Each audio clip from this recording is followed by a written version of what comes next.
Et mes amis, j'espère que vous allez bien, bienvenue dans ce 90e épisode.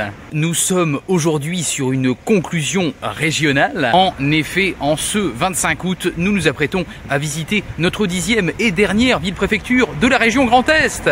Et oui, on la surnomme la Petite Venise en raison du passage de la rivière Lauche en son sein. Rivière qui, au moyen de ses beaux canaux, vient séparer les quartiers de notre ville du jour. Oui, soyez les bienvenus à Colmar. Et rentrons tout de suite dans le vif du sujet. Après le quartier de la Petite France à Strasbourg, voici donc celui de la Petite Venise à Colmar. Et oui, parce que le surnom de la ville est aussi le nom d'un de ses quartiers. Et quel quartier les amis, regardez-moi ça! Sûrement le plus pittoresque, avec donc cette fameuse rivière Lauche qui serpente entre ces belles maisons à colombages colorés. Un véritable tableau vivant.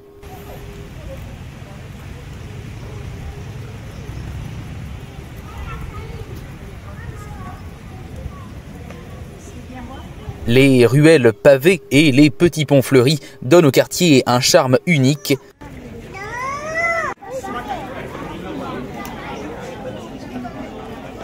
Oui, se promener ici, c'est se laisser transporter par l'atmosphère douce et enchantée de l'Alsace. Où chaque poutre, chaque volet vient nous raconter son propre petit poème architectural.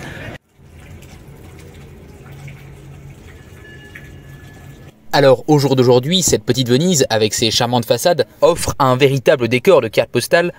Mais n'oublions pas qu'autrefois, ces canaux servaient aussi à transporter les marchandises. Et l'on arrive maintenant à un point d'intérêt qui illustre à ravir cette période. Voici le Coiffus. Bon, autrement dit, nous voilà devant l'ancienne douane, les amis, construite au XVe siècle. Elle constituait tout bonnement le cœur économique de Colmar. C'est ici que toutes les marchandises entrant dans la ville étaient contrôlées et taxées. Ah, avec ses arches massives et son toit de tuiles colorées, il reste l'un des plus beaux témoins de l'activité marchande qui faisait vivre la cité.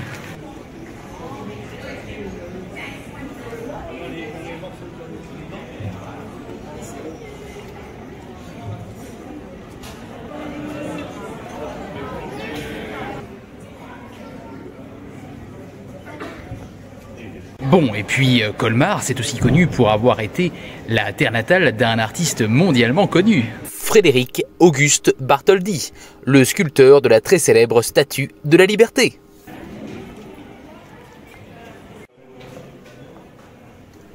Pour lui rendre hommage, la ville a aménagé un musée dans sa maison natale. On peut y découvrir ses esquisses, ainsi que certaines de ses créations et leurs histoires. Et puis, sachez qu'à l'une des entrées de la ville, on a même été jusqu'à réaliser une réplique de son célèbre chef-d'œuvre, symbole fort du lien entre la ville de Colmar et les États-Unis. Et nous voici désormais rendus en plein cœur de la cité, où se dresse l'édifice religieux le plus emblématique de Colmar. Je vous présente la collégiale Saint-Martin.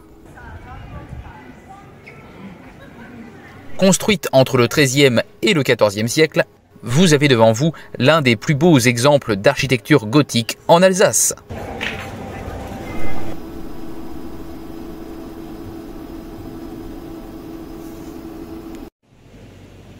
Ce n'est pas une cathédrale, mais les colmariens l'appellent souvent la cathédrale Saint-Martin, tant celle-ci occupe une place centrale dans la ville et dans son histoire. D'ailleurs, preuve en est, on se situe bien là, place de la cathédrale et non de la collégiale.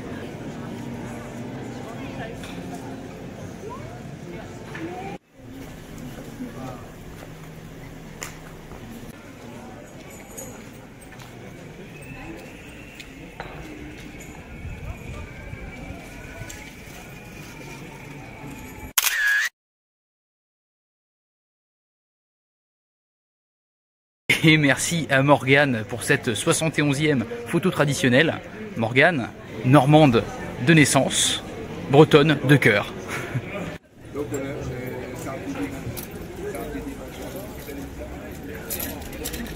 Et après l'ambiance médiévale de la petite Venise, place au style Renaissance.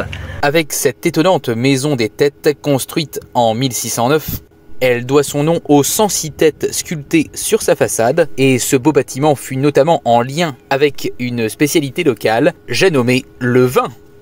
Ici siégeait autrefois la bourse au vin, mes amis. Et oui, Colmar, c'est également la capitale des vins d'Alsace. Vous savez, Gewürztraminer, Riesling ou encore Pinot Noir.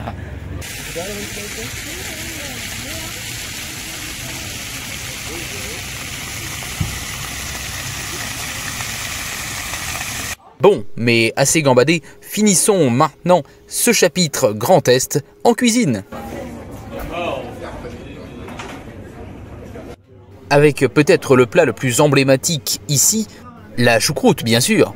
On a là du chou haché salé fermenté, accompagné de pommes de terre à l'eau et agrémenté de collets de porc, de saucisses montbéliardes, de saucisses knack et de lard fumé. Hey, bon appétit!